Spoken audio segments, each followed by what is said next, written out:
RUU perampasan aset adalah salah satu yang benar-benar kita inginkan untuk segera bisa diwujudkan sama karyawan-karyawan kita. Kenapa?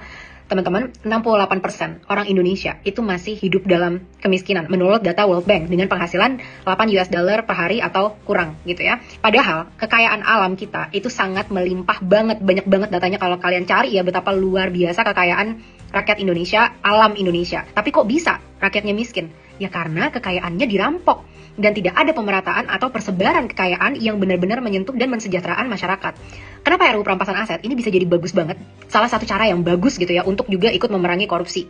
Yang pertama, kalian udah pernah lihat ya kasusnya Gayus Tambunan atau koruptor-koruptor lain yang korupsinya itu triliunan rupiah, ratusan miliar gitu kan. Yang itu kalau kita kerja, kita punya babi ngepetnya ngepet sampai ribuan tahun pun mungkin gak akan dapat. Kita kerja jujur sampai kaya apapun, mungkin gak akan pernah tercapai. Ya kenapa? Ya karena kekayaan sebesar itu dipertanyakan dari mana orang bisa kaya sampai sebesar itu. Orang yang korupsi sudah sebesar itu, di kasus sekarang, mereka bisa enak-enakan aja tuh masuk penjara 6 tahun, 7 tahun, 8 tahun, atau bahkan mungkin 15 tahun. Tapi keluarganya masih hidup kaya raya. Dan mereka bahkan bisa saat udah keluar penjara, mereka pun masih kaya raya. Jadi ini tidak memberikan efek jera terhadap para koruptor-koruptor.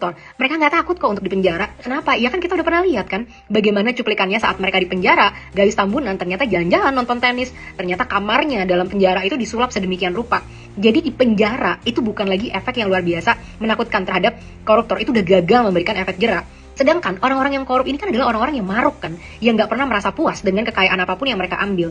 Nah, jadi RUU perampasan aset ini tepat banget menyerang langsung core orang-orang yang maruk harta. Karena kalau sampai kamu terbukti korupsi, semuanya itu bakal disita. Bahkan aku nonton penjelasan dari Pak Mahfud MD di salah satu podcast gitu ya, menjelaskan bahwa saat orangnya lari ke luar negeri, seperti banyak karyawan-karyawan kita tuh yang suka lari ke luar negeri, itu asetnya bisa ditahan dulu sama negara sampai nanti bisa dibuktikan dia benar atau salah. Kalau memang dia benar mungkin bisa dikembalikan, kalau enggak ya ditahan untuk negara gitu. Alasan kedua, kita jadi bisa mengembalikan kekayaan negara balik lagi kepada rakyat. Jadi yang udah dicuri dikembalikanlah kepada rakyat lagi. Nah, ini semoga nanti jelas ya di RUU perampasan aset kemana duitnya itu akan dilarikan, untuk diperuntukkan apa.